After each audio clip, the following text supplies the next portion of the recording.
Oh, hello. Yeah, just wanted to have a look at a piece in the Daily Mail, which I think is very kind of indicative of a lot of, number one, quite lazy journalism, number two, not factually based journalism, number three, just a general way of kind of slagging off a whole slew of people in the name of anti-wokery. I'm going to be a little bit harsh, probably harsher than I need to be on Tom Utley in this piece, but at the same time, it's just a bit lazy. I think it's just a bit lazy, as well as being factually wrong. Anyway, I mean, the big headline, of course, is school children who think Guy Fawkes invented the fork and why today's work lessons actually do more harm than good. Yes, kids don't know Jack, do they?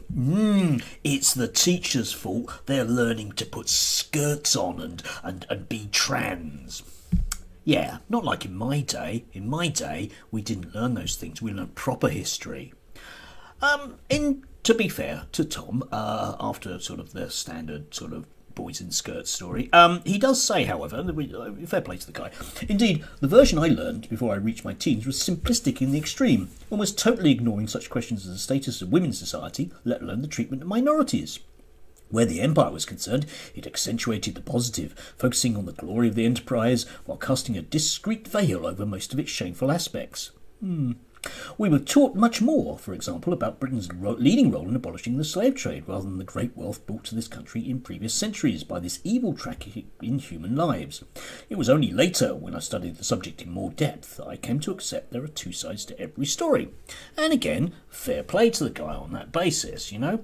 However, it's not the first time he's kind of gone into these kind of stories whereby a bunch of people get slagged off because they don't know things. And this is where it can come to the meat of this, if you like. So in another story, Tom Utley, Gott in Himmel, which means God in heaven, it's one of those references to sort of 1960s war comics whereby the Germans, whenever they got shot, would say Gott in Himmel. Actually, I used to joke with some of my pupils about this when I was doing stuff around media. In those old sort of commando war stories thing, those of you of a certain age, those of you who are too young, look it up on the internet, they're quite fun. Whenever the British got shot, they go, ah! Whenever the Germans got shot, they go, ah! And whenever the Japanese got shot, they go, aye! Yeah, it was a bit racist. It was extremely racist. Anyway, Göttingen, a top university whose staff have never heard of Rommel. Yes, how disgusting that top university staff. That's where it gets interesting. So, let's unpack this. A quote by Field Marshal Erwin Rommel caused outrage when it was shared by Exeter University because a former military man was known as Hitler's favourite. Well, yeah, okay, sort of, occasionally. Those favourites change depending on quite how much people obeyed Hitler's orders, didn't they? Come on to that. However, students who kicked up a fuss have been criticised for not knowing the history because by 1944, Rommel had plotted to assassinate Hitler. No, he hadn't. Okay? He was involved in the circle of people that were trying to get rid of Hitler, but there is nothing to link him directly to the assassination attempts.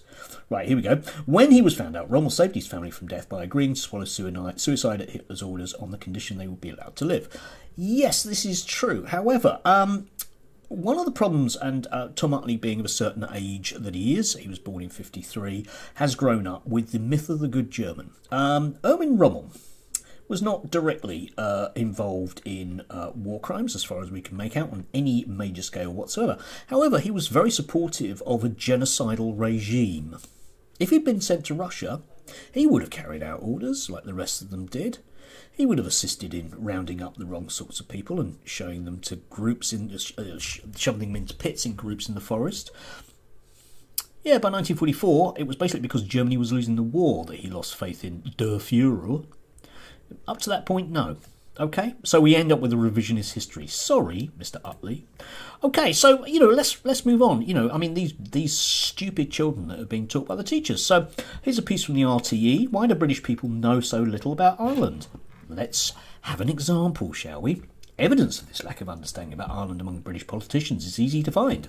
For example, the former Secretary of State for Northern Ireland, Karen Bradley, admitted that she was unaware that nationalists did not vote for unionists and unionists did not vote for nationalists. Yeah, because that's ancient history, isn't it? I mean, that goes all the way back to about 1990, that one. How can you not know that as Secretary of State for Northern Ireland?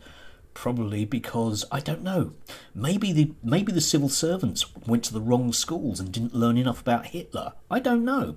But that's astounding, isn't it? And let's face it, people in this country don't know anything, do they, about Ireland. Like most people in this country don't know anything about most aspects of history. The anti-vaxxers who will swear blind that for some reason the Magna Carta gives them a reason not to wear a mask.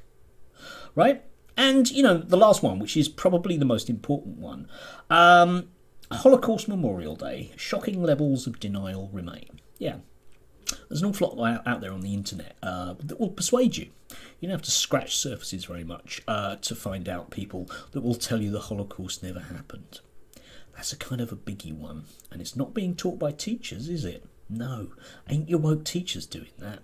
Some much more sinister forces at play.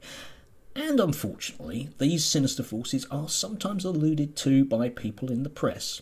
People that talk about cultural Marxism, those Tory MPs that are allowed to get away with the phrase cultural Marxism. It's a Nazi phrase. Yeah, it's a Nazi phrase. Anyway, that was a lovely weekend. Maybe read some history. Why don't you?